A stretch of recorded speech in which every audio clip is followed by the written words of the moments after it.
Olá, corredores e corredoras, sejam muito bem-vindos ao Quilômetro 41, o podcast do Corredor Amador. Eu sou o André Moraes, sou médico e corredor e estou aqui com Tiago Marinho, que também é médico cardiologista, médico cardiologista pelo Instituto Dante Pazanese, hemodinamicista e tem, na minha opinião, uma das contas de Instagram sobre cardiologia mais interessantes que eu adoro acompanhar. Além de tudo, é maratonista e maratonista dos bons. Já tem aí um bom número de corridas e boas performances. E ele vai ajudar aqui a gente falar sobre infarto, risco cardiovascular, doença aterosclerótica, que é o que no final das contas leva ao quadro de infarto na maioria das vezes. E vamos tentar responder alguns pontos aí, né? A gente tem visto cada vez mais notícias de pessoas que vêm a falecer ou têm mal súbito nas provas. E que a gente vai destrinchar se existe esse risco, como prevenir esse risco, se esse risco é aumentado em maratonistas e corredores em geral. Tiago Marinho, seja muito bem-vindo, cara. Prazer ter aqui você novamente. Opa, obrigado. Primeiramente, obrigado aí pelo convite. É sempre uma honra. É a minha terceira participação aí, né? Posso já pedir música no Exatamente, a Fantástico. terceira Tô vez já. até, ó, Já tá devidamente fardado, uniformizado, até porque com o a camisa Tiago do... é, além de ser médico, corredor, maratonista e tá aqui como convidado, ele também é apoiador do podcast. Então, nada melhor que isso, né? Gabaritou aí Sim, todas as credenciais. opa, legal. Mas obrigado pelo convite. É sempre uma honra aí. A gente está aqui para falar sobre duas das minhas paixões aí, né? Tanto o exercício de endurance, hoje em dia a corrida de rua, a maratona, quanto a cardiologia. Juntar esses dois assuntos para uma discussão que eu espero que seja produtiva, que tire dúvidas e que a gente consiga trazer o máximo de ciência, de evidência aí para ajudar nossos amigos corredores aí a praticar seu exercício com mais segurança. Bom, aproveitando então essa sua paixão, Thiago, já vamos começar aqui a atacar esse ponto, que na verdade é um conflito de interesse. É um conflito de interesse que somos ambos conflitados, porque nós estamos aqui falando de talvez riscos, talvez um temor, mas nós somos apaixonados pelo esporte da corrida, somos dois maratonistas, então é bom a gente deixar isso claro, né? Para que as pessoas possam eventualmente, a depender do que a gente vai trazer, evidências, não vai ser uma coisa opinativa, mas se a pessoa achar que está enviesado, tudo bem, faz parte do jogo, a gente entende. Então, assim, a gente tem algumas coisas que são óbvias, né? Atividade física é saudável, é melhor que ser sedentário. Agora, eu conheço muita gente que fala assim, pô, mas maratona ou endurance de forma geral, isso não é um exagero? Não será que esse excesso, entre aspas, não poderia ser maléfico? O quanto ao nosso conflito, declaração do nosso conflito de interesse, né? Isso é uma coisa que a gente, quando vai dar aula num congresso aí de cardiologia, de nefrologia, a gente faz isso, né? Você vai dar aula de um assunto, você expõe, você já foi patrocinado por uma empresa daquilo. Então, aqui eu acho que é muito importante a gente expor isso, mas como você falou, e é uma grande qualidade do podcast de vocês, eu escuto toda semana, vocês buscam trazer ciência e não opinião. E é baseado, a gente vai continuar nessa linha aí de discussão. Perfeito. Acho que não existe nenhuma dúvida do benefício do exercício de uma forma geral. A grande questão, a grande dúvida é se existe esse limite a partir do qual o exercício pode começar a trazer algum malefício e o que que a gente pode ser feito para investigar ou para evitar que isso aconteça em algumas situações, e é o que a gente vai trazer aqui para hoje à noite. Perfeito. Vamos começar com a coisa mais extrema, Thiago, que é a morte súbita. Então vamos começar aí definindo e aí a gente vai seguindo. Aí vamos começar definindo então o evento da morte súbita, que é isso que vira manchete, que a gente vê, a gente fica Sim. assustado, fica triste e tudo mais. A morte súbita é o evento mais catastrófico aí relacionado ao exercício. É quando alguém, durante a prática do exercício, ou uma hora após, apresenta um evento, uma parada cardíaca meio inesperada, assim. Esse paciente não tem nenhuma doença cardíaca previamente descompensada, que teoricamente até seria uma contraindicação, ele está fazendo o exercício ali no momento. Essa é a definição de morte súbita. E a gente é, de certa forma, bombardeado por essas notícias, porque elas sempre trazem um certo impacto para a mídia, redes sociais, notícia. Então, sempre que acontece, ela vira uma manchete importante. Você também deve receber, vocês do podcast, Com né? certeza. Você e o Murilo, todo evento recebe no Instagram, recebo Uhum. ligação, WhatsApp de amigos aí, alguns de uma certa forma meio provocativa, outros mesmo com a maioria com receio, preciso fazer alguma coisa a mais, mas nesse sentido. Mas isso daí que seria a morte súbita relacionada ao exercício. Tem um efeito aí, um paralelo que eu faria é com um acidente de avião. É aquela coisa que não é comum. Aliás, é uma das coisas, um dos meios de transporte mais seguros do mundo. Mas quando acontece é muito impactante. Então eu acho que é um paralelo razoável, assim, sem exagerar, mas acho que é um paralelo razoável. Mas aí a pergunta, Thiago, então quais são as causas? Por que isso acontece? A morte súbita, a gente tem que dividir em dois principais grupos, de acordo com a faixa etária. A faixa etária, o corte é 35 anos. Em pessoas jovens, abaixo dos 35 anos, geralmente é causado por causas mais genéticas. A principal causa, na verdade, é a miocardiopatia hipertrófica. É uma doença no qual, por uma alteração genética, o músculo do seu coração pode começar a se espessar e isso predispõe à ocorrência de arritmias. Tem outras causas também relacionadas que predispõem a arritmias, como síndrome de Brugada, QT curto, QT longo, TV cardioventricular catecolamínérgica, mas basicamente, eu acho, para o público leigo e por ser mais comum, acho o nosso foco maior é na miocardiopatia hipertrófica. E é mais raro nesse público, abaixo dos 35 anos. Acima dos 35 Só um anos, ponto, a Thiago. Você principal falou aí alguns nomes difíceis, Brugada, QT longo. Só para tentar traduzir aqui, são doenças que levam à má condução elétrica do coração. Assim, de uma maneira bem. Não sei se você, como cardiologista, ter um nefrologista falando de coração é meio complicado. Mas, assim, tentando traduzir, é uma coisa que a pessoa tem uma alteração e que, diante do exercício, isso pode se manifestar como uma arritmia que pode ser fatal. Lembrando que isso é raro, não é a principal causa é a cardiomiopatia hipertrófica. perfeito, André. A gente chama de doenças elétricas primárias do coração.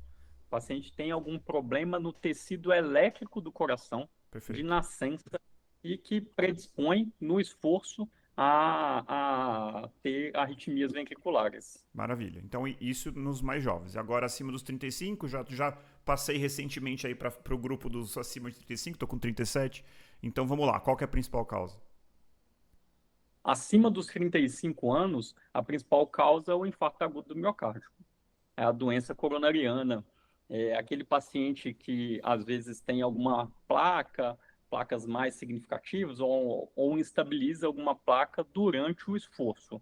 Essa é disparada a principal causa de morte súbita relacionada ao esporte em pessoas acima dos 35 anos, principalmente acima dos 50. E assim, a partir dos 35 é a principal causa, e isso vai crescendo de forma exponencial. Ou seja, quanto mais velho, maior é a chance. Então, o de Isso, 40 maior do que o de 36 e o de 50 maior ainda. Isso vai aumentando progressivamente, certo?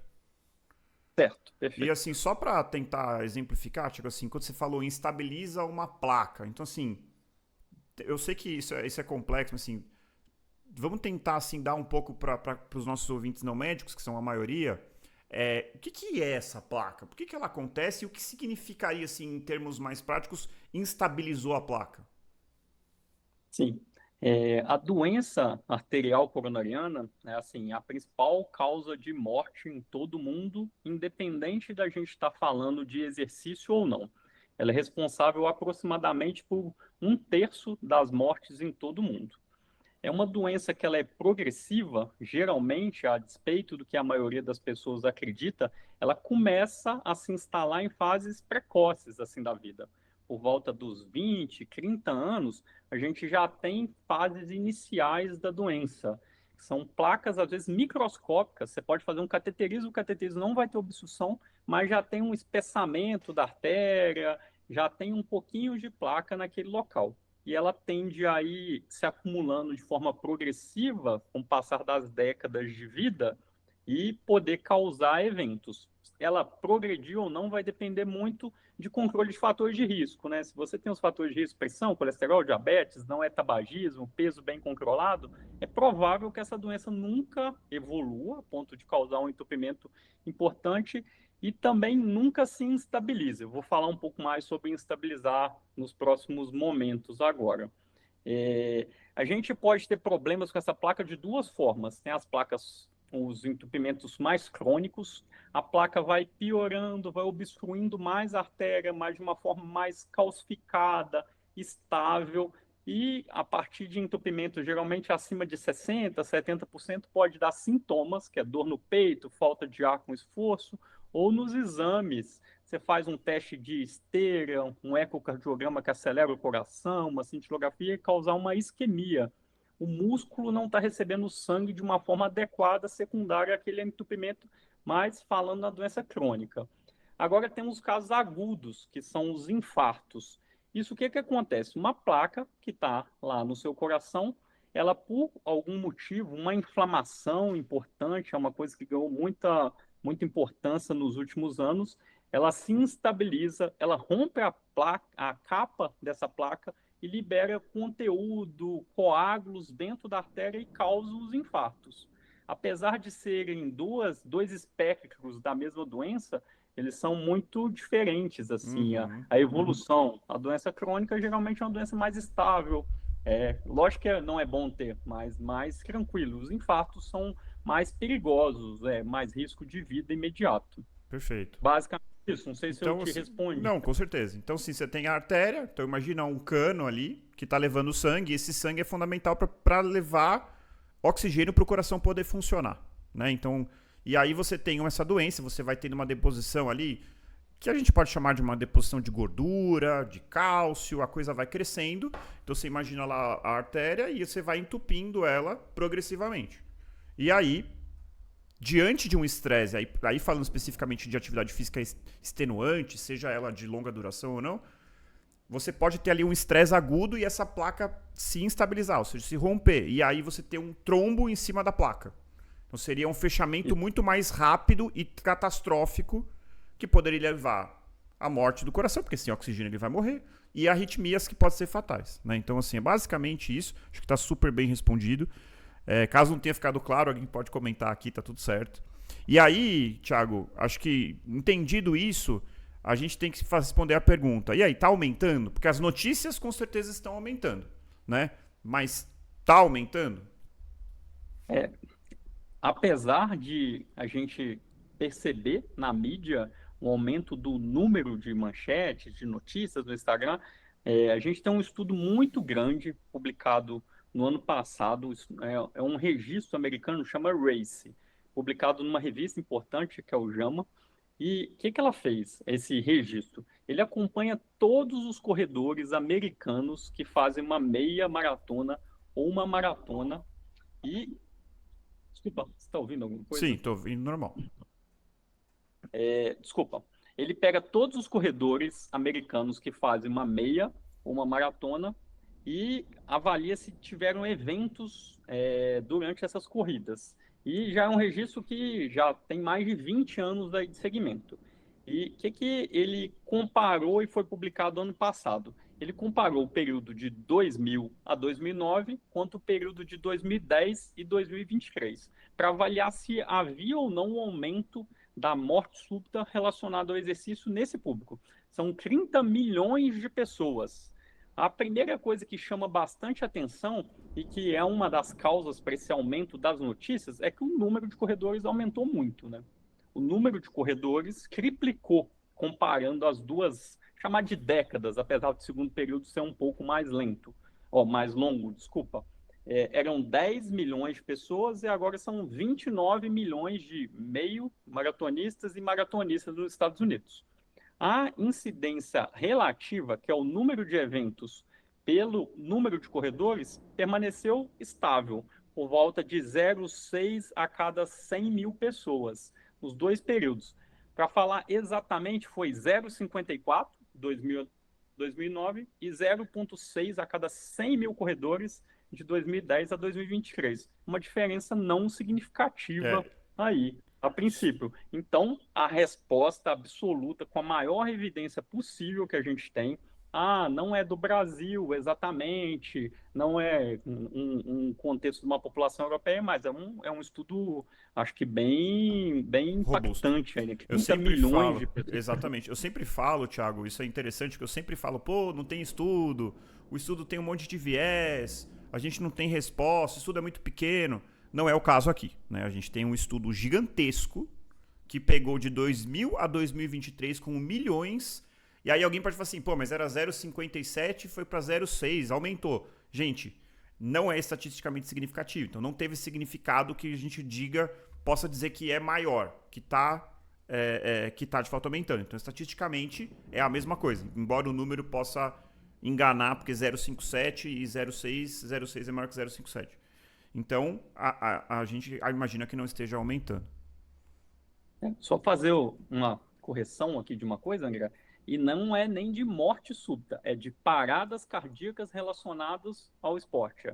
Número de pacientes que tiveram um evento agudo, Ah, uma boa. parada cardíaca relacionada ao exercício. Porque, complementando esse estudo, ele fez algumas outras avaliações que são bem Boa, isso é interessantes, bom. assim. E por que que eu estou trazendo isso? Na verdade, a mortalidade, o número de pessoas que morreram, ele reduziu 50%. Era 0,4 a cada 100 mil pessoas e caiu para 0,2 a cada 100 mil pessoas, né? Isso principalmente devido a avanços no atendimento dessas pessoas, né? A conscientização nos Estados Unidos é muito mais padronizado e muito mais efetivo aí a segurança das corridas, mesmo em não eventos, né, mas parques, a gente vê quando está andando às vezes fora do Brasil, desfibrilador no shopping, no parque, no clube, em todos os Uhum. lugares que tem um aglomerado maior de pessoa, e o desfibrilador é o desfibrilador elétrico automático. O que que é isso? São umas pás que a gente coloca no peito da pessoa e ele meio que, com poucas informações ali, você consegue aplicar um choque e reverter a arritmia, que é a causa da morte na imensa assim, maioria dessas pessoas. Como lá é mais disponível, isso daí acabou refletindo nessa queda importante da mortalidade em 50%, né? Que é muito Isso, significativo, né? isso é impressionante, assim. E aí, eu falando assim como médico, qualquer coisa que reduz mortalidade de 50% é uma coisa assombrosa. Não é normal você diminuir 50%, né? Então, é uma melhoria dramática, né? Então, assim, gente, não sei se tá dando pra ouvir, mas tá tendo bastante barulho aqui por causa de uma chuva aqui em casa, mas tá tudo certo. Então, assim, Eu estou ouvindo. beleza. Então, assim, 50% é muita coisa, né? E aí a gente pode fazer o próximo link, que é não sei se você tem mais alguma coisa para falar desse estudo, mas que é a importância da organização. Às vezes a gente vê vídeos, né, em rede social, às vezes em notícias, e eu fico um pouco desesperado quando eu vejo aquela cena da pessoa caída e o pessoal, tipo, abanando, assim, sabe? Tipo assim, não adianta abanar. Tem que ter alguém Sim. vigilante que seja capaz de identificar, que seja capaz de atuar. Então, não sei se você tem mais algum ponto sobre esse estudo, mas acho importante a gente falar um pouquinho só sobre o que uma organização tem que ter para resolver uma situação como essa e conseguir diminuir, assim como nos Estados Unidos, 50% ou eventualmente até mais, a mortalidade diante de uma morte de uma parada cardíaca. Sim, assim, é inadmissível, né? Hoje, no contexto que a gente tem da corrida, sendo aumento do número aí de corredores e também o gasto relacionado ao exercício de endurance, né? Virou um mercado importante a gente ter eventos em que não tenham ambulância com desfibrilador. É uma coisa, pelo menos um desfibrilador, porque assim, a imensa maioria dos eventos acontece nos quilômetros finais, que a pessoa vai progressivamente tendo um aumento de frequência cardíaca e tanto em maratona quanto em meia maratona, quase sempre são nos últimos quilômetros. É muito, muito raro, eu não lembro uma notícia de ter acontecido isso no começo da corrida, não que seja impossível, como quase tudo para a medicina, nada é impossível, né? Então, eu acho que é nosso papel, né, como corredor, vocês, o podcast, eu publico coisas relacionadas à corrida, cardiologia, a gente cobrar tanto das autoridades públicas, mas eu acho principal a autoridade pública mais relacionada aos parques, eu acho, né, André? E dos locais onde são realizadas corridas nas cidades. tem que ter um desfibrilador, cara. É uma coisa assim, Básica. desfibrilador externo automático custa por volta de R$ 10.000. O treinamento hoje tem muita pessoa capacitada. Você não precisa ser médico, enfermeiro, você não precisa ser nada relacionado à saúde para usar um desfibrilador. A gente tem cursos básicos para ensinar isso para a população, que uma parte, principalmente empresas, isso acontece com frequência. Então, tem muita gente capacitada para utilizar um desfibrilador externo automático. Então, a Exato. gente tem que cobrar isso. Eu acho que tinha que ter, sei lá, um selo nas corridas, assim, ó, temos atendimento médico, um Perfeito. desfibrilador, alguma coisa Eu assim, que imagino. daria uma certa segurança. Eu imagino que nesse sentido, né, quando uma prova recebe o selo da World Athletics, deve ter algum tipo de. Isso deve entrar, imagino, tá? Eu não estou afirmando isso aqui, mas eu imagino. E assim, basicamente, gente, são três coisas.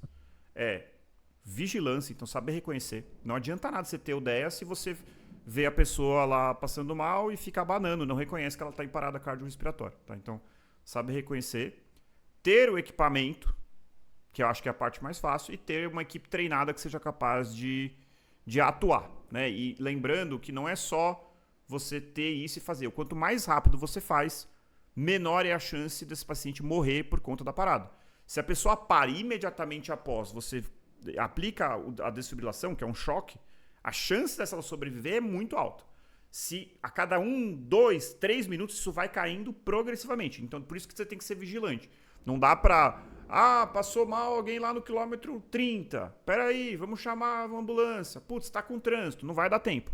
É coisa de 10, 15 minutos, a chance de voltar é muito baixa, né? Então, tem que ser uma coisa imediata. O atendimento tem que ser imediato. Então, é isso que a gente tem que exigir das provas. E quando a gente vê essas notícias, é isso que a gente tem que repercutir. Recebeu atendimento adequado? Foi prontamente atendido? Teve vigilância ou ficaram lá, fizeram uma rodinha e ficaram abanando? Que é o que eu tô falando, que dá desespero. Eu já vi um vídeo recente de um cara na academia que teve uma parada e ficou lá, professor, não sei o que e tal. Não dá, tem que ser imediato. Então é isso, gente. É isso que a gente tem que ter na cabeça. Perfeito. Só finalizando esse artigo específico, uma coisa interessante dele é que homens apresentam 6 vezes mais parada cardíaca Boa. relacionada ao esporte do que mulher. É um número bem exuberante, aí, 6 vezes mais. E o maratonista apresenta o dobro do meio maratonista. É. Então, o público que a gente... É quase sempre a pessoa que acontece, né? Geralmente é homem. Uhum. Geralmente é na maratona, nos últimos quilômetros, apesar que recentemente aconteceu algumas vezes em meia maratona também, a gente viu É. pela imprensa. Aí tem um outro ponto, né, que a gente está falando de prevenção, que é o bom senso da pessoa. A gente vai falar depois de o que a gente pode fazer para prevenir, mas é o bom senso. Eu imagino que eu vejo isso assim, algumas pessoas até achando bonito. Fui correr uma maratona sem treinar. Ou nunca corri 5, fui correr 42. Esse tipo de coisa, gente, aumenta a chance, na minha opinião. Não sei se a gente tem evidência científica para isso. Mas porque uma coisa é você correr uma maratona, se você já treinou, você já fez um treino de 32, fez um ciclo completo de maratona. Outra coisa é você acordar um belo dia e fazer um negócio que você nunca fez, você nunca expôs seu corpo a isso, você vai chegar muito mais próximo do seu limite. E toda vez que a gente está falando de limites, e a gente, como corredor, o Thiago é um corredor obstinado, eu sou um corredor obstinado. Ou seja, a gente quer atingir performance. A gente está se colocando numa situação de estresse, numa situação que potencialmente pode ser pode trazer um certo risco, né? E acho que é por isso que 42 tem um potencial estressor, ou seja, é muito mais, entre milhões de astros, perigoso do que 21, né? Então, assim, é isso, basicamente é isso. Boa, Concordo plenamente. boa. Então, assim, gente, agora entendemos a morte súbita, entendemos as causas, entendemos que não está aumentando, entendemos que no homem é mais prevalente, várias coisas. Mas existe um outro ponto que talvez isso seja menos assim, seja menos na cabeça assim de quem é leigo. Eu, como médico, acompanho isso até com uma certa preocupação, que existe um burburinho assim sobre será que correr maratona, ou especificamente endurance, não precisa ser maratona, pode ser ciclismo de longa distância, Ironman, triatlo, qualquer esporte que seja de longa duração e às vezes de alta intensidade, pode aumentar a aterosclerose, ou seja, o que leva à doença cardiovascular de forma geral? Isso daí é um dos assuntos aí mais palpitantes assim da cardiologia. apesar de não estar tanto no ouvido do público leigo quanto essa questão da morte súbita, mas a gente em congresso, as grandes revistas de cardiologia no mundo, assim, todo ano a gente tem alguns estudos avaliando essa relação aí, né, da corrida, da maratona ou do exercício de endurance em geral com a redução ou não de mortalidade cardiovascular, mortalidade por todas as causas, será que existe algum limite ou não? E assim, a gente tem estudos com é, quase todos os resultados. Explicando assim de uma forma bem grosseira, temos 4 tipos assim de correlação possíveis nos estudos que a gente tenta avaliar isso daí. A gente tem aquele estudo que mostrou que o sedentarismo é a pior situação possível. Você começa a fazer exercício, ele vai melhorando, reduzindo a mortalidade por todas as causas e infarto até um certo ponto. E você passa daquilo dali, ele começa a aumentar o risco e quase igualar o sedentário, que seria uma curva que a gente chama uma curva em U. A gente Perfeito. tem umas situações em que o sedentarismo é a pior situação. Isso é um consenso, né? O sedentarismo é sempre pior. Isso não tem nenhum estudo que mostra diferente disso. Mas você vai fazendo exercício, ele vai melhorando, reduzindo infarto, reduzindo mortalidade. E quando você passa do ponto muito, aumenta um pouquinho.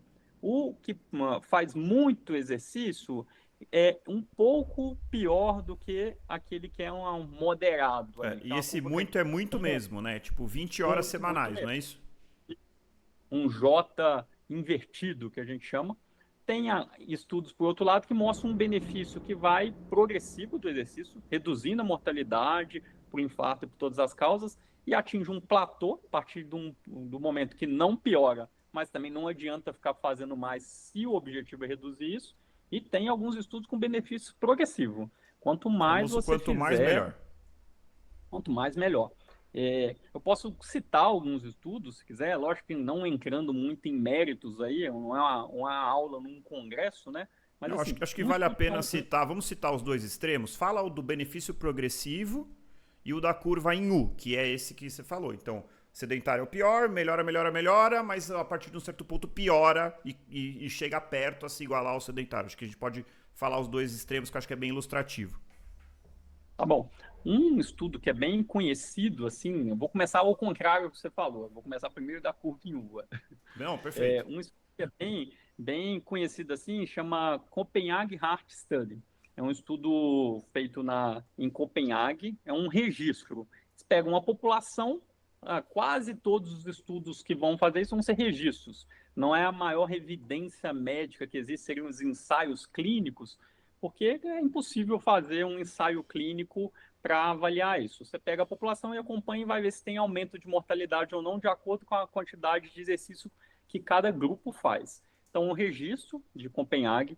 Esse registro, ele seguiu 1.000 corredores e 400 não corredores por um período de 12 anos. E o que ele mostrou? O sedentário é o pior. O que faz exercício físico de leve intensidade, corrida de leve intensidade, ele tem um benefício grande em redução de mortalidade. Não só O que faz intensidade, né? Intensidade e duração, né? isso, um combinado de Então seria a intensidade e carga, duração. né? Tanto intensidade, só pra Sim, gente deixar exatamente. bem alinhado. Ele chama como corredores leves, Beleza. corredores moderados e corredores intensos, mas é um combinado desses parâmetros, duração e intensidade. Nesse estudo, ele não avalia os parâmetros individualmente, até tem alguns que fazem isso. Intensidade, duração, quantos minutos por semana que você faz, enfim. E aí, os corredores leves têm muito benefício, corredor moderado também, semelhante ao corredor leve, mas quando chega no último grupo, dos pacientes que faziam mais exercício, que ele chamou aí de corredores extremos, é, não teve diferença de mortalidade quanto o grupo de sedentários. Mas é um estudo com um número de participantes, 1.000 pessoas, parece muito, mas para estudo populacional não é tão amplo. Se for analisar, nesse grupo de extremos, tinha 40 pessoas dessas 1.000. E teve só 2 eventos, diferente dos outros. Por exemplo, o sedentário tinha 413, teve 128 óbitos. Ah, não teve diferença quando fez a análise estatística, mas é um número pequeno de pessoas, um número baixo de eventos, acaba gerando uma informação, foi publicado numa grande revista, um estudo que a gente tem que avaliar, mas uma informação talvez um pouco menos robusta em Perfeito. termos de... Mas é uma Ô, curva em U Thiago, e um estudo publicado em uma grande revista. não sei se eu Né? tô te pegando no contrapé aí, mas só pra gente pontuar, como que ele definiu exatamente o corredor avançado, extremos? Foi por tempo de exercício, quilometragem? Só pra gente ter uma ideia, não sei se é possível você me responder isso agora. Do tipo assim, sei Sim. lá, eu que corro, sei lá, uns 50 quilômetros por semana, corro 4 a 5 vezes por semana, eu cairia em que grupo? Ele pegou, eu tenho aqui, vou dar uma colada Não, aqui, claro. eu tenho os critérios exatos que ele usou. Ele usou número de horas por semana, frequência que você corre na semana e a velocidade. É que eu não vou ter a definição da velocidade aqui para ele de lento, médio e mais rápido, mas foi comparativo entre os grupos, então não foi uma velocidade que ele pré-determinou.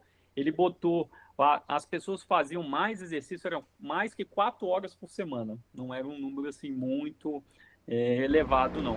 E Mas os é que mais bastante. 4 horas de corrida por semana é bastante. É bem considerável. razoável.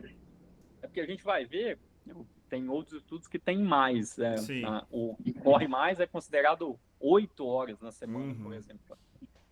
Então, 4 horas por semana, 3 vezes por semana e correr rápido. Ele juntou esses 3 critérios aí para criar os grupos Ah, dele. entendi. Entendi. Foram Perfeito. os três Respondi. critérios empregados. Né? Respondido. Então, esse é um estudo que mostra assim, nossa, talvez você correr demais pode ser ruim, pode ter relação até com um aumento de mortalidade. Mas, por outro lado, como você falou, falando sobre estudos que mostram um benefício progressivo. Teve um estudo também, que é um estudo muito interessante, um estudo publicado no JAMA em 2018, que ele pegou 122 mil pessoas que tinham feito um Então é teste tipo de 100, esteira. 100 vezes mais, basicamente. 100 vezes mais, sim. E nesse teste de esteira, a gente vê a capacidade cardiorrespiratória da pessoa, o VO2, o número de METs, e ele dividiu essas pessoas em 5 grupos. O grupo baixa capacidade, abaixo da média, acima da média, alta capacidade e elite. Elite era os 2,5% com maior capacidade cardiorrespiratória. Esses pacientes foram seguidos também por um período parecido, aqui foi 8,4 anos, e esse estudo mostrou um benefício progressivo. É, Todos os grupos, quando você pulava de grupo, tinha uma redução de mortalidade por todas as causas importantes. Quando você comparava o grupo da baixa capacidade com elite, havia uma redução aí de 80% de mortalidade por todas as causas, nesse período de 8,4 anos. Isso tudo tem algumas coisas interessantes. Uma primeira é que é um dado aferido, né? A maioria dos estudos de exercício você responde um questionário. Você fala quanto que você faz de exercício, né? Uhum. Isso tudo não. Você fez uma esteira e foi medido a sua capacidade cardiorrespiratória. Um dado objetivo é um número, né? E aí a gente conseguiu ver isso. Nesse estudo, ser uma pessoa sedentária foi, no mínimo, igual, em alguns casos, pior do que você ter fatores de risco clássicos aí para doença coronária, como hipertensão, diabetes, tabagismo e mesmo ter doença coronariana, assim, mostrando uma magnitude do exercício nessa situação. E mesmo quando você comparava o grupo elite contra o alta capacidade cardiorrespiratória, havia uma redução de mortalidade. E o maior benefício nos pacientes idosos. É uma coisa que a gente erra muito na prática, né? Acho que o idoso é o que tem que ficar quieto, não deve fazer tanto exercício. É a famosa Verdade, casa de repouso, né? Que é o que já é comprovado que mata o idoso. é, Então, assim, quanto repousar maior não é a saída. quanto maior o risco, em geral, maior o benefício das coisas em medicina, né? Tipo assim, o Com paciente certeza. idoso, o paciente teoricamente tem mais risco de morrer, porque tem mais anos, ele vai ter mais benefício de fazer isso, né? Não, É, esse estudo é impressionante. Então, assim, só para pontuar, Thiago, que eu acho que é interessante, que a gente está falando de doença aterosclerótica, que é o entupimento das artérias do coração, doença coronariana, mas o exercício ele traz benefícios para outros pontos. Primeira coisa, ele é comprovadamente capaz de prevenir os fatores de risco. Então, ele te afasta da obesidade, te afasta da hipertensão, do diabetes. Eventualmente, aquela pessoa que começa a praticar esporte, introduz isso na sua vida, ela vai tender a beber menos, ela vai tender a ter uma alimentação mais saudável. Então, é um verdadeiro ciclo virtuoso. E aí, a gente está falando de mortalidade, a gente está falando de mortalidade por todas as causas. Então, entra aí demência, entra aí não só a parte do coração, mas também acidente vascular encefálico, que é também uma das grandes causas. Então, neoplasias, né? Eu estou devendo aqui um episódio com um amigo nosso oncologista, que já tem alguns estudos mostrando que a atividade física pode prevenir e pode auxiliar, inclusive, no tratamento de doenças oncológicas, né? Que são cânceres, neoplasias. Então, assim, a gente está colocando aqui, e toma cuidado para não me enviesar no que eu estou falando, a gente está falando do possível aumento da doença aterosclerótica, mas a gente tem certeza do benefício em relação a todas essas outras coisas, né? Bom, acho que é isso. Uma coisa assim, fazendo o advogado do diabo, né, e tentando ser crítico em relação a esse último estudo que você me falou, não sei se faz sentido o que eu vou falar aqui, Thiago, mas assim, quando a gente pega assim, vamos ver a capacidade cardiorrespiratória desse paciente, aí tem um cara que vai super bem no teste. Eu consigo ver um viés que é o seguinte, o cara que vai bem no teste, provavelmente não é um cara que tem já uma saúde debilitada, porque ele foi bem no teste. O cara que tem um enfisema pulmonar, por exemplo, ele não vai ir super bem num teste ergospirométrico. Agora, eu não sei se teve ajuste de doenças de base, se isso foi ajustado. Deve ter tido, né?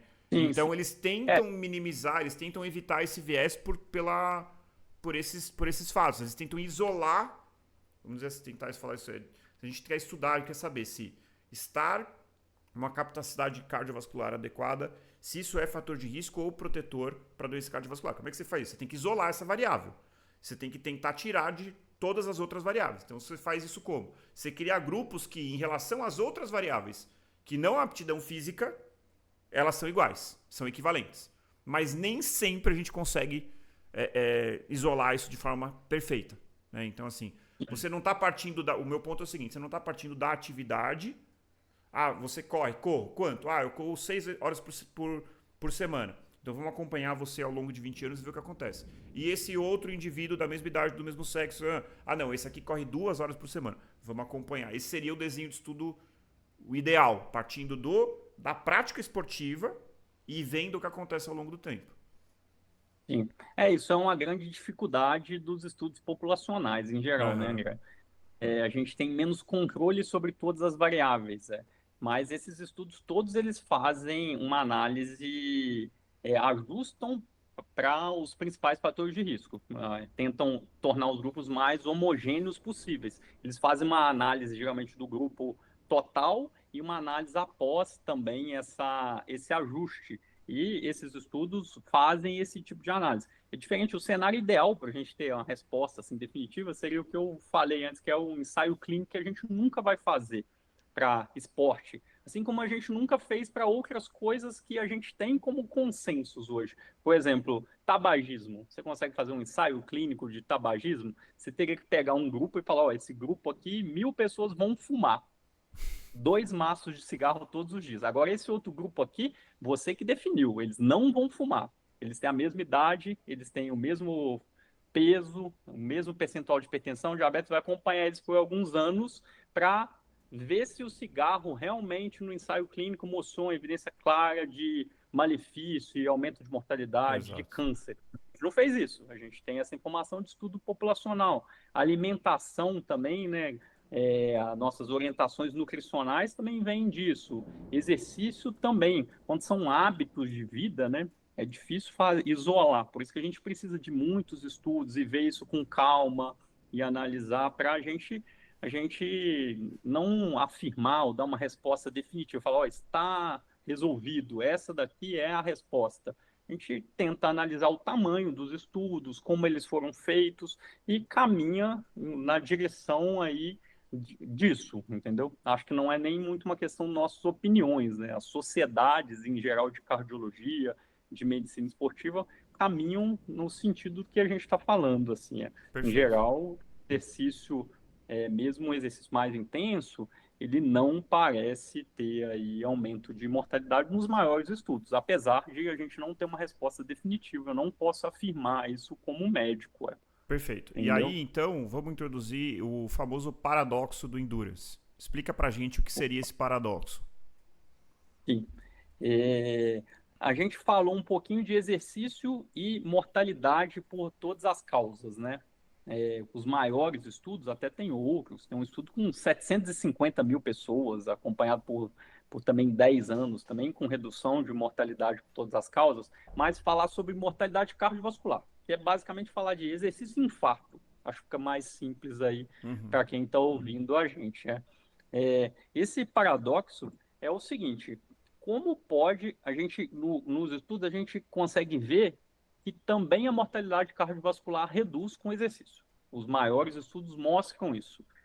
Por volta de 40, 45% de redução de mortalidade cardiovascular. Seu risco de morrer de infarto fazendo exercício contínuo de forma crônica, na maioria dos estudos, reduz por volta de 40 a 45%.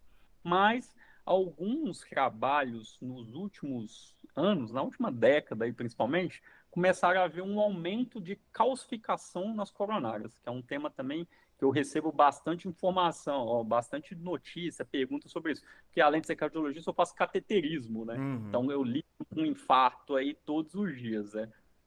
Falo, nossa, mas você faz exercício, aumenta a sua calcificação na coronária, aumenta as suas placas coronarianas, teoricamente. E calcificação em placas é um dos espectros, uma manifestação da doença arterial coronariana, né? Então, se tem calcificação, tem placa, teoricamente você tem doença coronariana. Mas como que o exercício pode, ao mesmo tempo, aumentar a doença coronariana, que é a causa do infarto, né? Na imensa maioria das vezes, a gente sabe que a doença microvascular cresceu muito nos últimos anos, o que talvez seja uma das chaves até para entender esse paradoxo. Mas como ela pode aumentar a doença que causa o infarto e, ao mesmo tempo, reduzir 45% a mortalidade por infarto? Então, esse é o Aí, isso paradoxo. é o paradoxo do endurance e da doença coronariana. Isso não é um termo meu, né? É um termo da literatura médica, assim, as estudos, algumas diretrizes colocam essa expressão. E aí a gente tentar explicar um pouco isso. Primeiro, antes a gente tinha uma informação de que aumentava só placas calcificadas, a princípio assim. Ah, aumenta a placa, mas são placas que são mais crônicas, que não vão instabilizar e causar infartos, mas citando um estudo que mudou um pouco isso, acho que é um dos principais aí nesse sentido, foi o MasterDapt. MasterDapt foi um estudo publicado no Jornal Europeu de Cardiologia em 2023. Um estudo bem interessante, assim, tem poucos estudos parecidos com ele. Interessante e eu ia falar que vai contra o que a gente está falando, mas não. É um estudo que é meio dói, assim, ler esse estudo, mas é difícil fazer muitas críticas a ele. Dói no sentido de que mostra a placa mesmo. Ele pegou três grupos, com aproximadamente 200 pessoas. Ele pegou o grupo que é a população controle, ele pegou indivíduos que começaram a fazer esporte após os 30 anos e indivíduos que fizeram esporte a vida toda, começaram antes de 30 anos. Esses pacientes tinham, em média, lembro exatamente, mas é por volta de 54 anos, a idade média, no MasterDapt. E o que ele fez? Ele fez tomografia. Primeiro fez uma avaliação do score de cálcio, que faz uma comparação de quanto cálcio você tem na sua coronária para quanto uma população do mesmo sexo da sua idade deveria ter, na média, Uhum. e fez uma angiotomografia de coronárias, que é uma tomografia que injeta contraste e consegue ver entupimentos. É meio que um cateterismo não invasivo, vamos falar assim. Ele fez isso de todas essas pessoas. E o desfecho do estudo aí foi avaliar se teria mais placa em quem faz exercício ou quem é o grupo controle. Uma coisa muito importante desse estudo aí, duas coisas, na verdade. Primeiro, que o grupo controle dele é um grupo muito saudável. Ele pegou, para você entrar no grupo controle, não era quem era atleta, você não podia ser hipertenso, diabético, não podia ter colesterol alto, não podia ser tabagista, você tinha que ter o IMC menor que 27. E, em geral, faziam atividade física, essas pessoas. É que elas não faziam o critério do estudo, que é a segunda coisa interessante que eu vou falar agora. Para você entrar no grupo de atletas, tanto do começou recente, após os 30 anos, quanto começou antes dos 30 anos, que é o atleta da vida toda, você teria que fazer 8 horas de ciclismo ou triatlo ou 6 horas de corrida por semana. Ou seja, realmente são meio que extremos aí, né? Nós dois somos maratonistas, né? Eu fiquei pensando assim, a menos, sim, quando eu estou chegando no ciclo da maratona, fazer aqueles Uhum. longões lá de 30 quilômetros, mas fora do ciclo, em geral, eu não faço, acho, 6 horas de corrida na semana em média Não, eu aí. com certeza não faço. Deve ser uma coisa um pouco abaixo disso. Mas enfim, então realmente pegou atletas assim, bem que faziam bastante exercício e uma população saudável, muito saudável.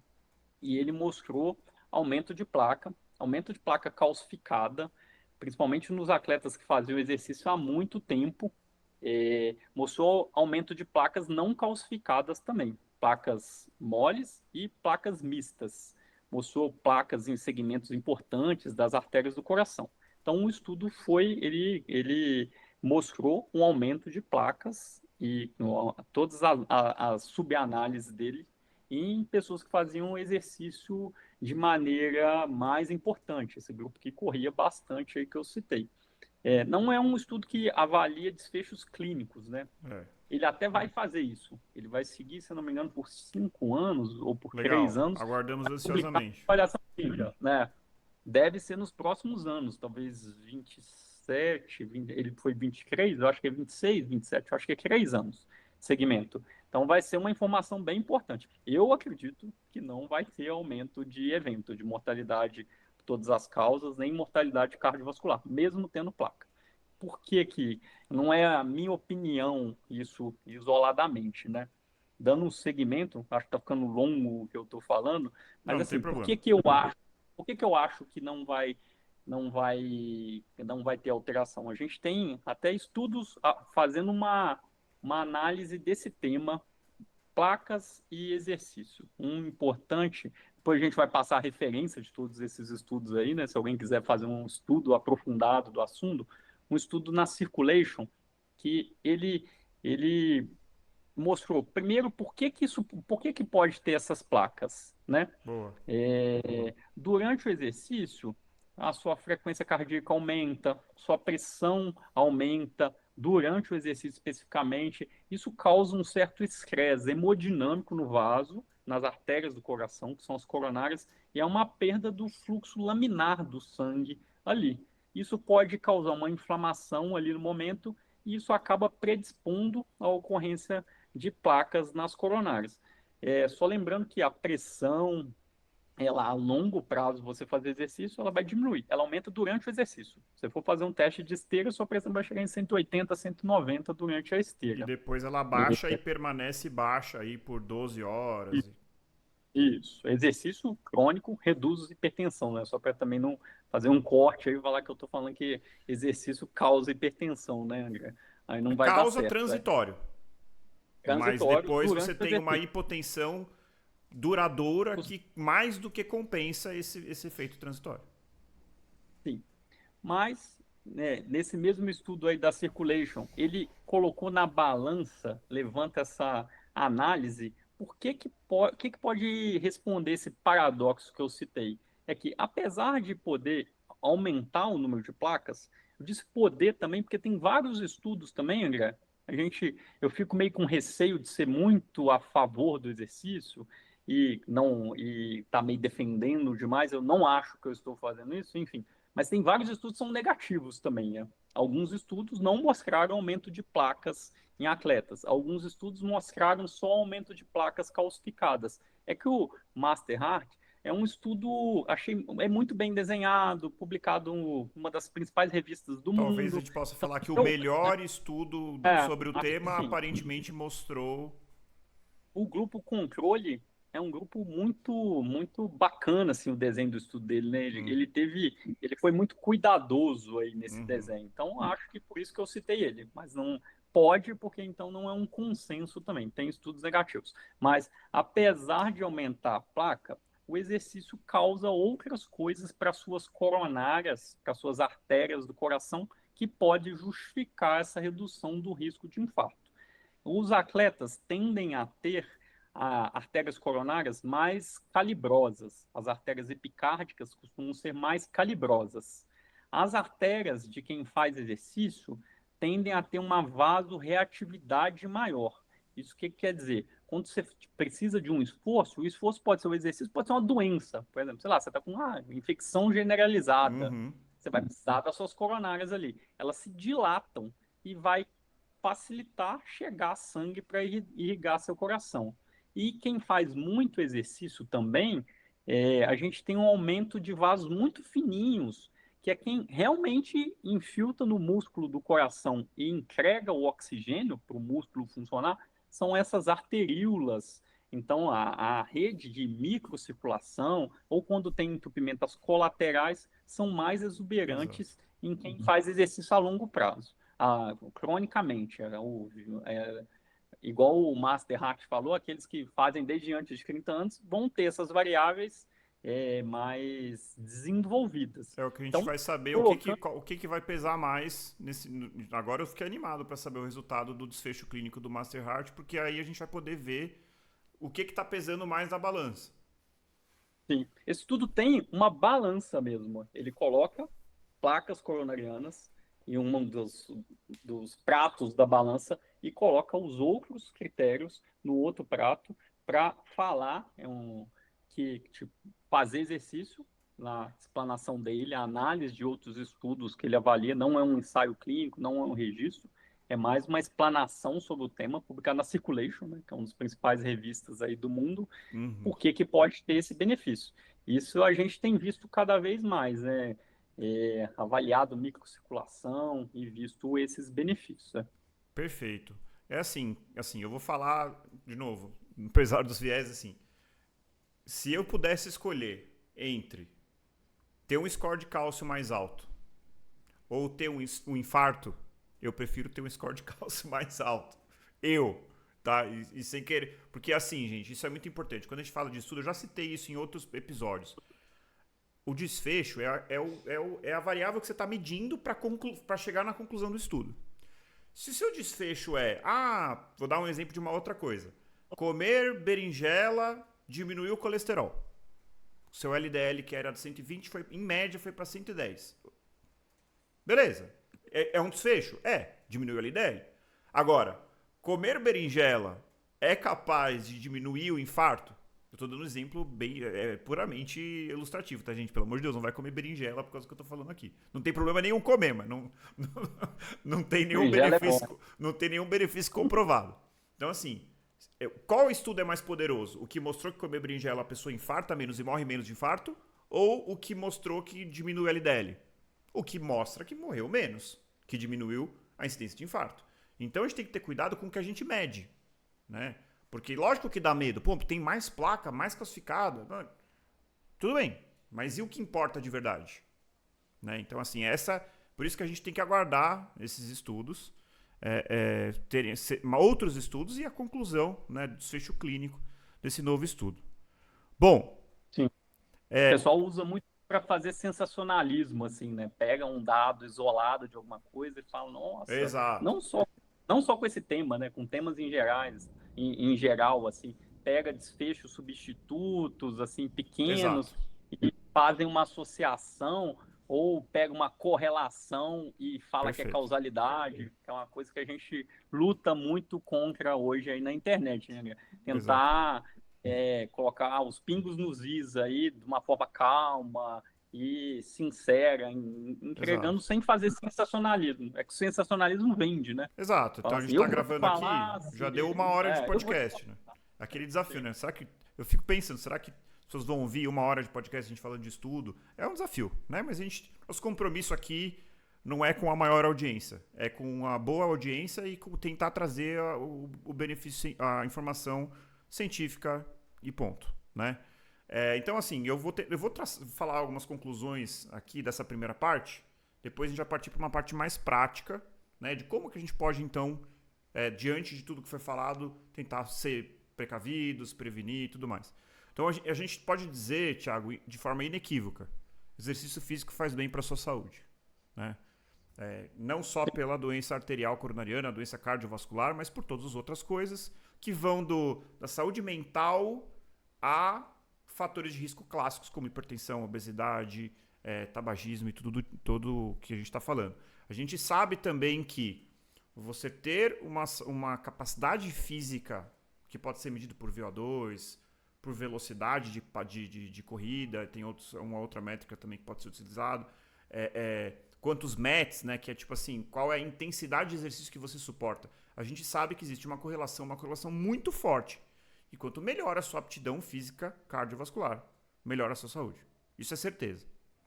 A dúvida que a gente tem aqui exatamente qual é a dose? Né? Já que a gente está falando de um podcast de endurance, eu sei que tem corredores de 5, de 10 e talvez sejam inclusive a maioria, né?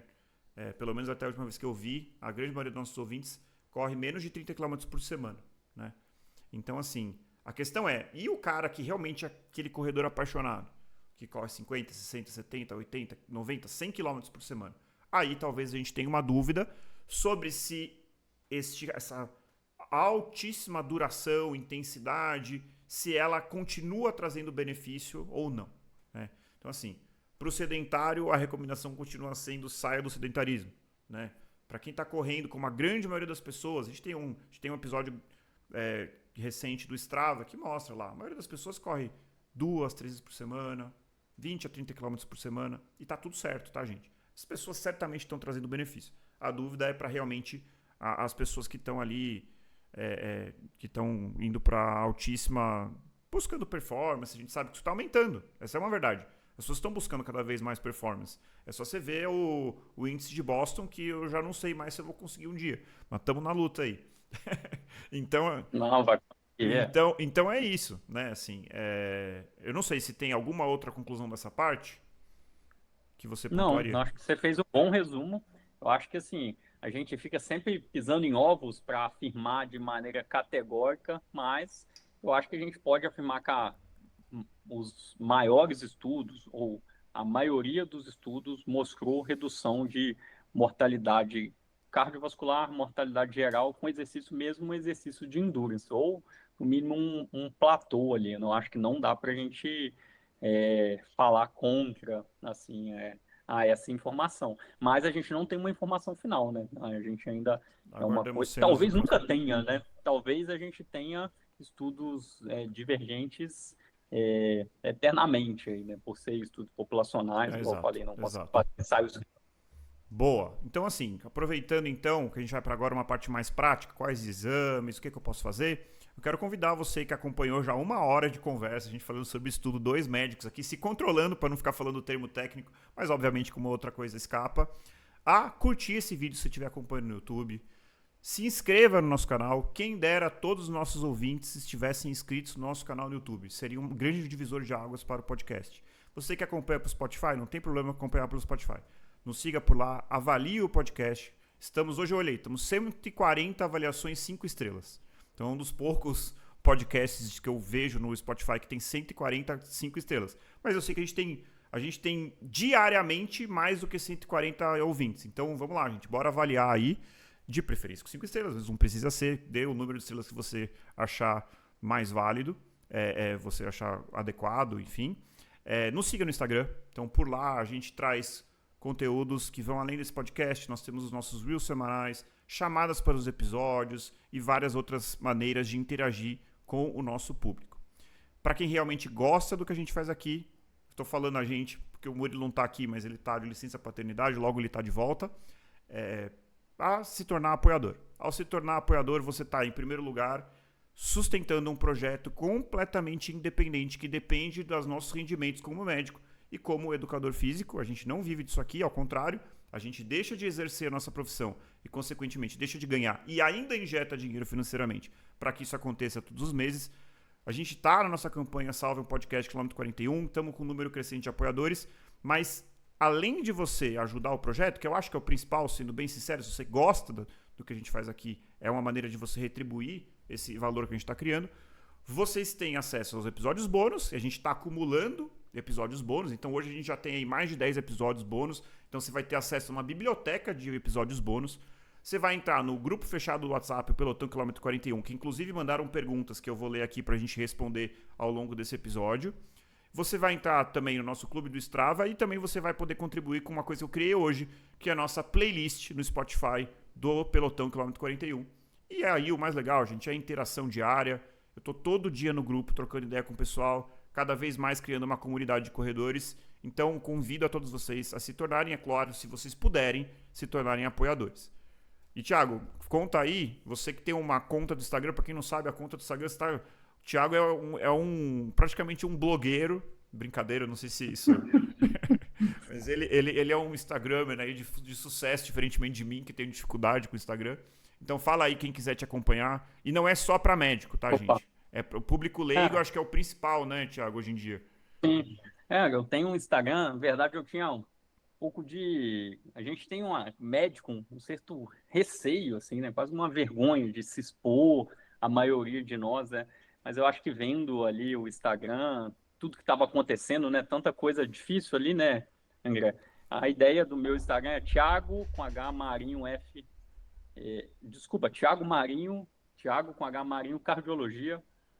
Eu distribuo informações sobre cardiologia, sobre infarto, que é o que eu mais faço no meu dia a dia. Igual eu falei, eu faço cateterismo aí todos os dias, e informações relacionadas a exercício, posto um pouco da minha rotina aí de corrida, mas informações para tentar ajudar as pessoas a controlar seus fatores de risco e evitar que tenham eventos, infartos por falta de informação. Esse é minha principal razão aí. Eu faço cateterismo por pessoas que pararam de usar o remédio ou não entenderam alguma coisa, e, enfim.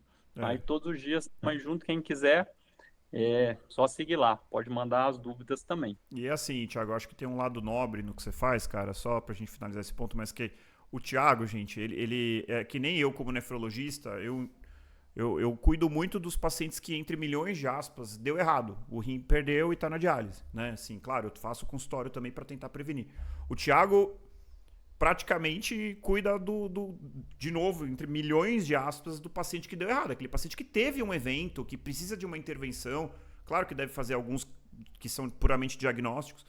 Então, assim, ele se dispor aí lá na rede tentar prevenir, né? Acho que é muito interessante. Né? Acho que isso é um... eu quero trabalhar menos. Trabalhar menos. Então, ele infartar menos. Seu sonho é nunca mais ter um paciente, né? Acho que vai ser difícil, mas... Não, mas reduzir um pouco, né? Infelizmente, a gente vê muito aí todos os dias, né? Então, exatamente. Temos que lutar contra isso daí, cara. Boa. Então, assim, Thiago, eu vou ler a pergunta dos apoiadores, e tem algumas que a gente vai responder talvez no momento mais oportuno, mas eu vou ler aqui, tá? Se você quiser já responder por agora. Então, assim, ó, pergunta da Bruna. Frequência cardíaca elevada em treinos leves e moderados ou muito alta, por exemplo, acima de 200, tem alguma relação com infarto ou doença cardíaca? Né? Assim, a frequência cardíaca tão alta em um treino leve, a primeira coisa que eu vou pensar é que uma pessoa que não é tão leve. Ela deve estar super descondicionada, porque tem uma frequência cardíaca acima de 200 e um treino leve é meio incompreensível assim. Se é um treino que a pessoa está acostumada a fazer e antes tinha frequência baixa, eu ia sugerir, a gente quase nunca hoje em dia fala para a pessoa não fazer exercício, mas sugerir passar com um cardiologista, talvez para fazer exames, tipo um teste de esforço, um Holter, só para documentar se não tem nenhuma arritmia. Eu acho que frequência cardíaca de 190 e 200, foi isso mesmo? Ou maior que 200. Não, maior que 200. Um treino leve tem que descartar arritmias importantes. Merece ser investigado. Não é necessariamente um problema, mas merece ser investigado. Sim. Para continuar fazendo esse exercício, teria que fazer exames de uma forma aí precoce. Não é comum isso acontecer. Perfeito. Agora, do Emerson. Existe algum risco cardíaco para atletas 40 a mais que buscam desempenho? Faço acompanhamento cardiologista e está tudo ok. Essa aqui, eu posso até tentar responder e você complementa. A gente sabe que a idade é um fator de risco para doença cardiovascular. Ponto. Né? Isso quer dizer que a pessoa mais velha vai ter um evento? Não necessariamente. Depende tem que entender que paciente é esse. E aí vem o próximo ponto que a gente vai falar, que é entender esse paciente, indicar os exames necessários, tomar todas as medidas para você ter certeza que está tudo bem. Pelo jeito aqui, no caso do Emerson, está tudo bem, porque ele já está acompanhando um cardiologista. Eu diria que quanto mais você sobe, né, eu estou nessa fase de começar a me preocupar, né, assim, mais você tem que ser criterioso, mais você tem que investigar, e a gente vai falar dos exames na sequência. Você complementaria algum ponto, Thiago, nisso aí? Não, eu concordo contigo. Eu acho que é individualizar quais exames que devem ser feitos de acordo com a idade e a intensidade do exercício que a pessoa faz. Acho que a gente Boa. pode, se concordar, começar a abordar isso. Eu acho que vai acabar terminando de responder a pergunta dele, né? O que Perfeito. você acha? Não, acho que sim. Tem uma outra pergunta. Essa pergunta é muito boa e é uma coisa que eu já me perguntei, Thiago. Essa aqui é é a doutora Silvia Helena, nossa apoiadora. Ela mandou a pergunta que é o seguinte: fiz um exame ergométrico e a minha frequência cardíaca máxima no exame foi 164. Mas nas provas eu chego a 172. Dá para dizer que esse exame foi capaz de avaliar de fato, né? Assim, essa pergunta é muito boa. É uma pergunta que eu tenho, eu imagino uma resposta, mas essa eu não vou tentar responder. Eu quero ouvir a sua opinião. Primeiro que o exame ele vai mostrar só aquele momento ali, né? Isso é uma coisa que vai ter uma certa variação, talvez se você fizer com um intervalo até curto, relacionado a algumas coisas, tipo, o seu sono naquela semana, seu estresse, como foi sua alimentação, talvez você já tenha resultados um pouco diferentes. É porque não foi um resultado tão diferente assim, né? Não foi que ela teve uma frequência máxima de 150 e na prova chegou em 180, né? Foi 164 para 172. Eu não sei qual foi o exame que ela fez. Ela fez um teste. O exame que vai definir com mais precisão aí seus limiares e sua frequência cardíaca máxima, a frequência provavelmente a partir da qual você vai ter uma perda de rendimento aí importante, vai ser fazer o teste cardiopulmonar, né, que é o ergospirométrico. Perfeito. A maioria das pessoas acaba fazendo o teste ergométrico. E aí a correlação não é tão grande assim com a frequência da prova. Não sei se eu te... O que eu sinto, Thiago, eu vou falar assim, eu fiz um ergométrico uma vez, eu já fiz um ergospirométrico. Que eu vou falar a minha experiência, eu acho que responde talvez em parte o que a Silvia está falando aqui. No ergométrico, você chega no hospital, eu fui fazer num hospital, e assim, o cara quer resolver o problema. Ele te vê como um dos pacientes que ele tem aquele dia. Assim, e assim, eu entendo, porque para a grande população, tá tudo bem. Então ele me colocou lá numa esteira, ele foi subindo a velocidade, aí eu percebi que ele começou a ficar irritado, que a minha frequência não estava subindo. O que ele começou a fazer? Começou a subir a inclinação da esteira. E foi subindo até um ponto que a esteira tava, sei lá, não dava nem para correr direito. E aí a minha frequência bateu 170 alguma coisa e ele interrompeu o exame e falou: tudo bem, você chegou aqui no máximo predito para seu sexo e idade, que obviamente não era o meu máximo, porque eu acho que eu poderia continuar. E ele falou: não tem nada. Veio lá o dado normal. Então assim, eu acho que... Aí o que eu recomendo, gente? Você tem que fazer num lugar, e eu não vou dizer faça no lugar A ou no lugar B, que entenda o objetivo do seu exame. Que é, eu sou corredor de maratona, eu estou buscando performance, eu tenho tal nível de aptidão, e eu preciso fazer um exame que mimetize o que eu vou me expor no dia da prova. Não adianta você fazer um esforço, um teste ergospirométrico submáximo, e depois fazer 30% mais de força no dia da prova. Você não está dizendo como que o seu corpo vai se comportar no dia da prova. Eu acho que esse é o grande ponto. Quando eu fiz o ergospiro, ele vai subindo e vai subindo e vai subindo. Eu fiz uma clínica esportiva e eu até acho que eu poderia ter feito um pouquinho mais. Às vezes eles mandaram eu parar porque eles acharam que não tinha mais como. Mas aí sim, se eu não cheguei no meu limite, faltou ali assim, talvez eles vão aumentando a velocidade a cada 2 minutos. Talvez eu aguentasse mais 2 minutos, talvez, mas não 4. Com certeza não. Porque ele já está acostumado, ele só faz exame em corredor de endurance todo dia. Então eu recomendaria que você selecione muito bem onde você faz seu exame. Eu concordo plenamente, isso com certeza. O teste da rotina do hospital ali é para descartar que você faça alguma alteração no eletro. Quando você chega em 85% da sua frequência máxima, numa das formas de calcular, que é 220 menos a idade, passou daquilo daí, você não teve nada, o cara interrompe o exame, em Exatamente. geral. E é difícil na rotina dos convênios e dos hospitais, clínicas gerais, fazer o exame de atleta. Teria que ser direcionado, aí cai na questão de que geralmente tem que ser particular, convênio não Exatamente. libera, mas se quiser fazer um exame assim muito direcionado, eu acho que tem que ser o cardiopulmonar, ergospirométrico, com um Isso. médico numa clínica de esporte. Aí eu acho que vai Perfeito. ser mais fidedigno.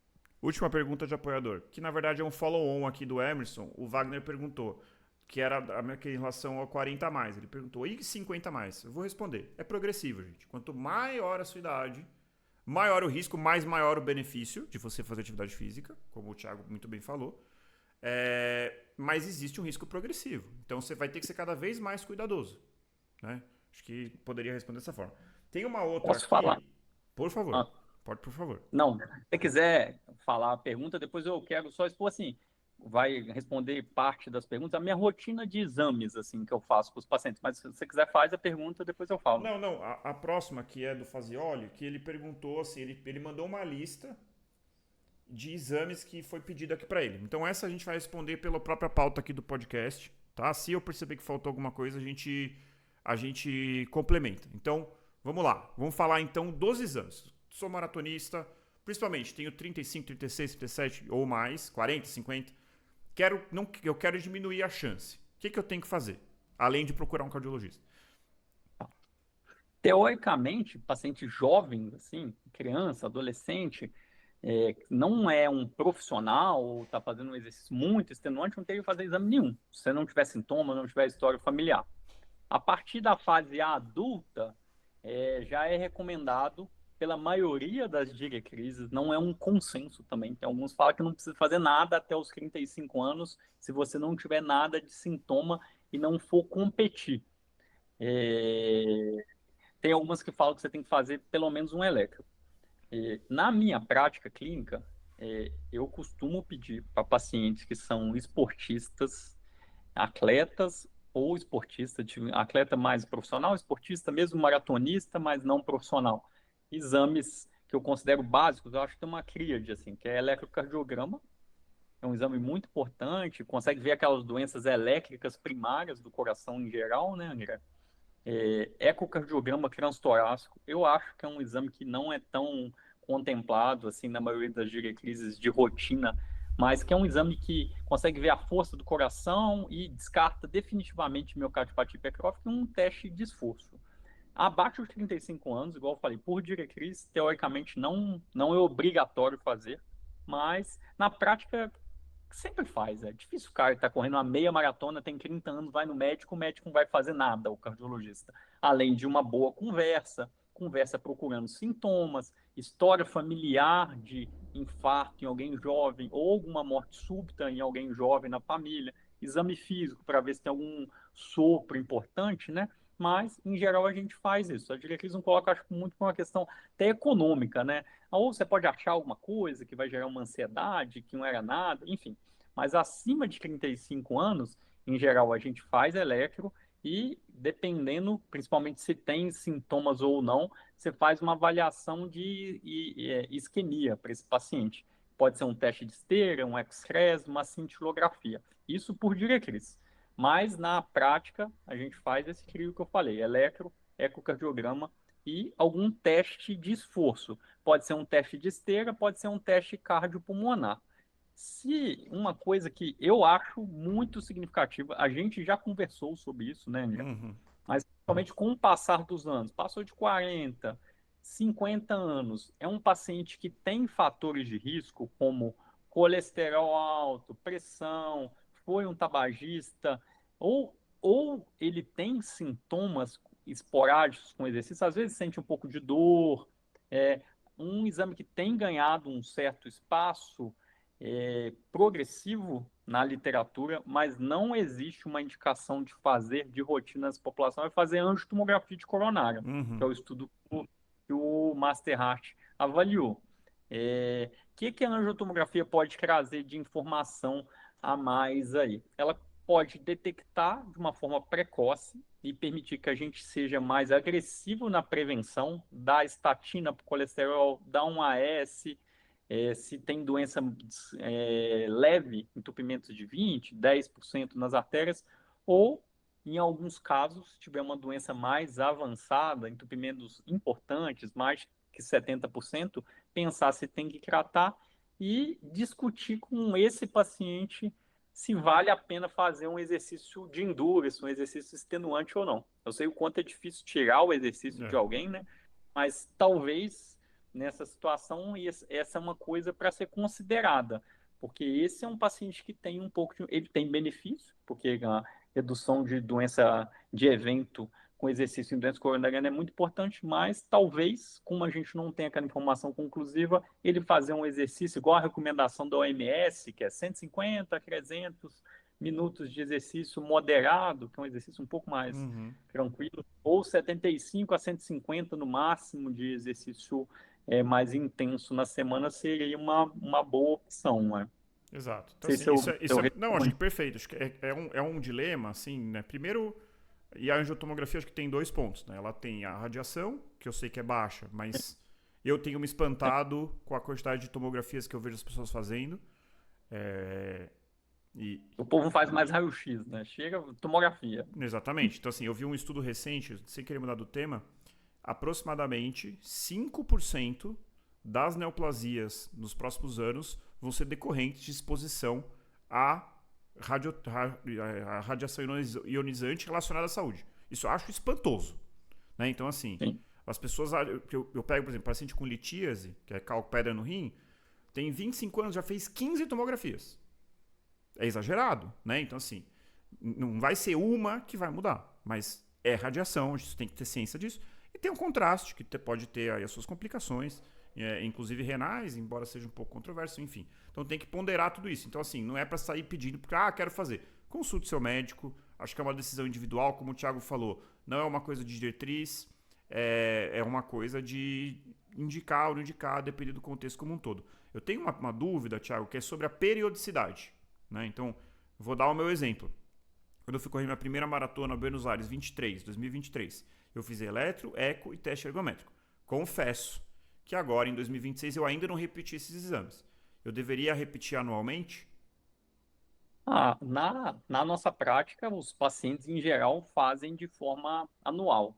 Pacientes Perfeito. jovens, né, principalmente abaixo de 35 anos, eu acho que não tem necessidade, né? Poderia ser a cada 2, 3 anos. Mas a gente não tem essa resposta de uma forma objetiva, assim, né? E consensual. Se eu pegar a diretriz brasileira, europeia, americana, elas vão citar até exames diferentes, como eu falei, em épocas diferentes, né? Ou pesos diferentes de evidência para cada indicação e os períodos também diferentes. Mas eu acho que o paciente atleta master aí, assim, de 40, 50 anos, eu acho que tem que fazer os exercícios anualmente. Perfeito. Desculpa, os exames anualmente. A questão é que os exames, eles vão diminuir o risco de você ter um evento, ter os exames normais, mas eles não dão uma certeza, né? Também é uma coisa Sim. importante os Sim. pacientes saberem, né? Tem os exames normais, alguém tinha tudo e teve alguma coisa. Você pode fazer um cateterismo, ele ser 100% normal, sem alteração, e passar um ano e você ter um evento por algum motivo, uma trombose na artéria do coração, Perfeito. enfim. Um ponto importante, gente, que assim, a gente está falando de exame, mas a gente cometeu uma falha aqui, falha minha. Nada é mais importante do que uma coisa chamada anamnese e exame físico, que é, basicamente, a anamnese é a entrevista que o seu médico vai fazer com você. Então, assim, essa conversa é o que é a coisa mais importante. O exame físico, óbvio, pode encontrar alguma coisa, raramente vai encontrar, mas pode encontrar. Por exemplo, o Thiago deu o exemplo de um sopro cardíaco, de repente uma pessoa tem uma valvopatia, não sabia, enfim, né? Então esse é um pequeno ponto que eu tinha esquecido. Eu tenho alguns outros exames aqui que mandaram. Além desse, então já falamos de eletro, eco, teste ergométrico, eu acho que essa tríade, né, esses 3 exames, eu acho que, sinceramente, gente, se você puder, se tiver disponibilidade, faça, né? O eletro custa R$10, né? Então, assim, é realmente um investimento ínfimo. Os outros exames são mais caros, né? O eco e o teste ergométrico, mas eu acho que é altamente recomendável. Ergo Spiro, infelizmente a maioria dos convênios não cobre, então, só posso fazer teste ergométrico. Acho que tá ok, acho que é bem razoável. Perguntaram sobre Holter, eu acho que aí não é de rotina, é individualizado, né, Thiago? Acho que só uma coisa, os 3 exames eu acho que deve ser o preço aí de umas 2, 3 inscrições para a prova. É. Eu falo, treina um pouquinho mais, deixa de fazer umas provas e faz o exame, depois Ou, compete com ou, ou, mais, ou treina com mais ou, segurança. ou um par de tênis, né? Não, par de tênis, dependendo do tênis aí, dá para você fazer esses exames aí durante uns 3 anos. Né? Boa. Boa. Holter, eu acho que não tem indicação de fazer de rotina, né? Boa. A menos que o paciente tenha sintomas, né? O paciente tem palpitação durante o dia, o paciente teve algum desmaio em algum momento relacionado ao esforço ou não, ou a gente achou alteração nos outros exames, o eco veio alterado, o eletro tem alguma alteração, aí eu acho que o Holter entra nessa Boa. situação. Boa. Mas Holter de rotina não tem Holter de rotina em nenhuma diretriz de cardiologia ou medicina esportiva nessa situação, Perfeito. né? Perfeito. Aí mandaram aqui sobre o score de cálcio. O score de cálcio você vê na angiotomografia de coronárias, certo? Mas você pode fazer o Scott Calcio isoladamente também, né? Essa é uma opção. Talvez a gente use o Scott Calcio para restratificar o risco de paciente. Às vezes é um paciente ali que é um risco, quando a gente faz um cálculo, para o risco de ter infarto em 10 anos, é um risco baixo, moderado, mas você olha e fala, nossa, estranho, né? Esse paciente eu acho que tem cara que tem um risco maior, ele está com sobrepeso, ele tem história familiar, aí você faz um score de cálcio, não vai com crash, é uma vantagem em relação à angiotomografia, e usa menos radiação. Eu não sei exatamente a relação, mas tenho quase certeza absoluta que é bem menos, na verdade. E ver Tá. se tem calcificação coronária ou não. Perfeito. Então, a grande questão é que pacientes jovens, 30, 40 anos, em geral as placas não são tão calcificadas. Um score de cálcio negativo não garante que você não tenha placa. Boa. Não acho Boa. indicação de fazer de rotina também. Eu Perfeito. gosto mais de angiotomo do que de score de cálcio. Boa, boa. Então, gente, tem que procurar o cardiologista, tá? Não dá pra usar o podcast pra esse fim. E só pra finalizar aqui, teste genético, eu acho que é individualizado. E cateterismo e angioplastia só se tiver indicação, né? Você não vai falar, pede aí um cateterismo para ver como é que tá. É um procedimento invasivo, gente. É um procedimento que você precisa ter indicação para fazer. Não faz o menor sentido fazer de rotina. Isso. Eu faço cateterismo todos os dias, né? Em geral, vários cateterismos. Tem dia que eu faço 10 cateterismos. Eu quase nunca peço um cateterismo com um paciente no consultório, assim. É muito raro eu pedir um cateterismo. Bom, então. Sabe? Aí o viés ficou a seu favor, né? Se você que faz todos os dias não vai pedir isso de Eu acho que rotina, acho que cateterismo, gente, para quem não sabe, é maravilhoso. Né? Assim, quando é bem indicado, é uma coisa assim que realmente salva vidas. Até eu sou emergencista também.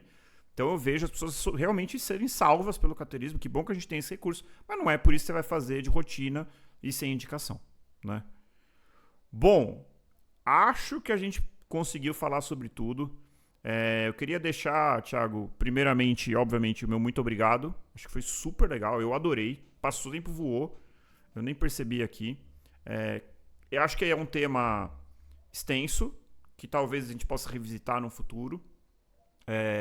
E fica o convite para falarmos sobre outros temas cardiológicos, né? Acho que isso é muito interessante. E eu queria deixar aí para algumas mensagens finais aí. Tá bom. Primeiro eu queria agradecer aí, mandar, para não esquecer, um abraço pro Murilo, né? Parabéns aí pela paternidade. Boa. Não sei se ele já está dormindo aí, né? Mas deve estar. Vejo as fotos lá no Instagram, tá super feliz aí, bem bacana. Espero o retorno dele aí em breve. Difícil, né, André? A gente é super. Eu sou apaixonado pela cardio e pelo exercício, assim. O esporte em geral foi uma Esporte, né? coisa Eu vi que muito você importante tem na o minha Michael vida. Jordan, o Ronaldo aí, então eu tô vendo que a Ah, é. gente compartilha dois ídolos, né? E ali no canto, ali, o amarelinho é o Ayrton Ayrton Senna. Senna, Ayrton Senna. Tem as minhas prateleiras de livros aqui que são só de esporte. Eu Boa. gosto bastante. Eu era mais do futebol, mas já pratiquei quase tudo. Mas assim, eu sou louco com esporte. vejo televisão quase só esporte. Acho que eu me emociono mais numa Olimpíada do que, sei lá, em filme, novela. Se alguém morrer, é capaz de eu chorar mais na Olimpíada, ali, com a superação do atleta lá de um país Eu tenho pequeno. esse perfil Então, também. é complexo para mim, cara. E eu não tenho assim a menor dúvida da capacidade do exercício em mudar a vida das pessoas aí, em vários sentidos, igual você falou, redução de infarto, AVC, sua chance de morrer, aumenta a expectativa de vida em 3, 5 anos, em todos os estudos, reduz osteoporose, demência, então diminui câncer.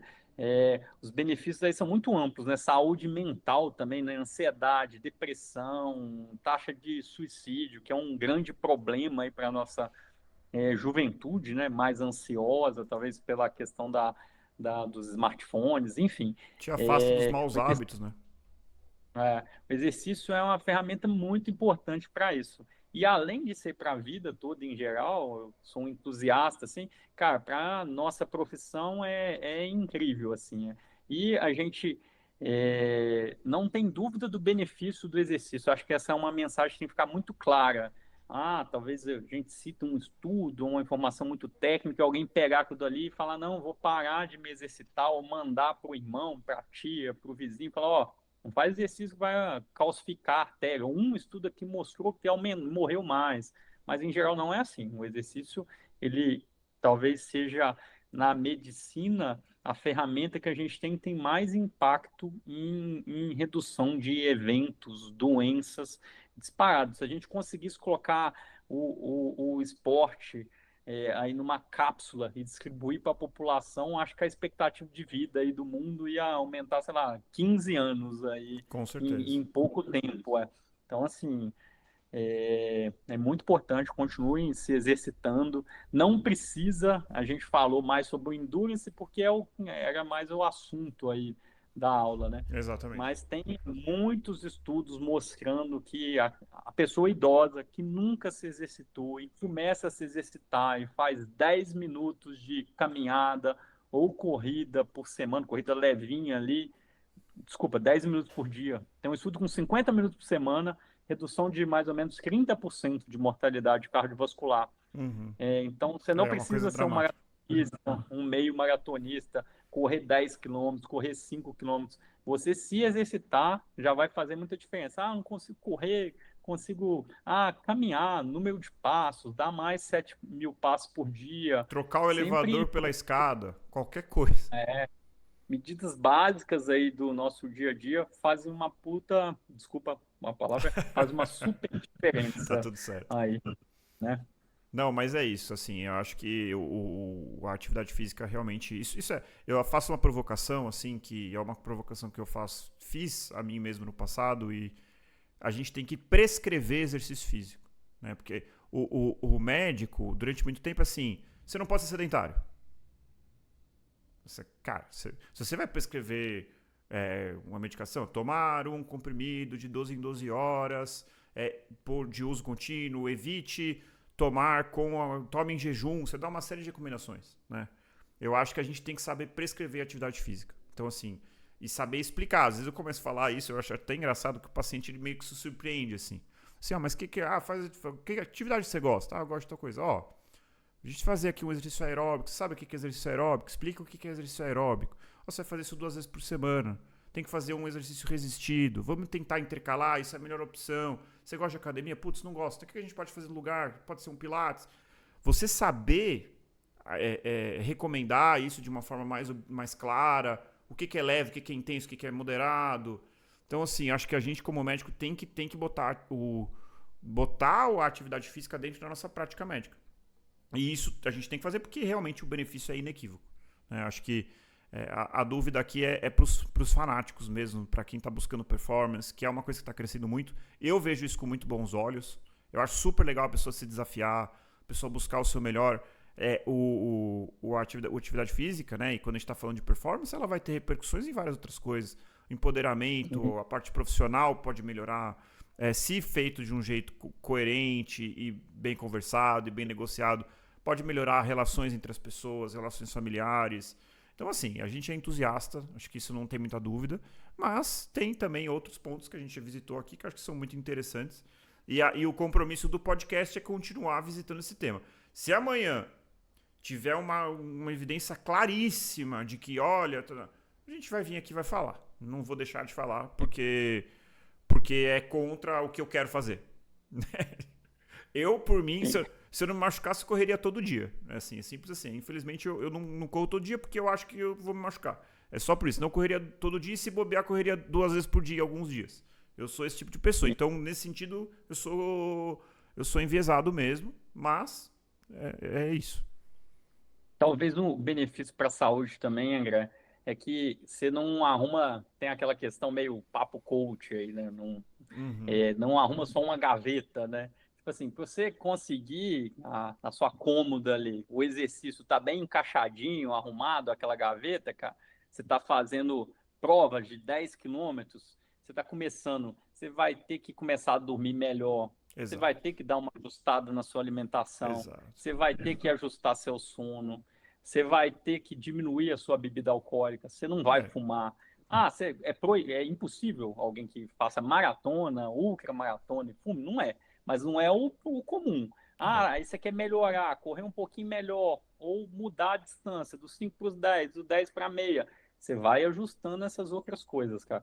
Isso daí vira uma bola de neve ali Com certeza. Do uma, bem. um APG, né? Exponencial do bem. Na hora que você vê assim, a Exatamente. sua saúde faz uma Exatamente. explosão de coisas boas, cara. Isso é incrível, assim. É por isso que tá aí. O povo acha que é o hype da corrida. Eu acho que não. Acho que é uma coisa que veio aí para ficar. Lógico que vai ter algumas pessoas que vão acabar mudando de esporte, que é comum. Mas eu acho que É. isso daí fora não, André. E outra, não gosto de correr, caminha. Não gosto de caminhar, dança. Não gosto de dançar, Nada. nada. Não gosto de nadar. Vai fazer alguma coisa, você vai encontrar.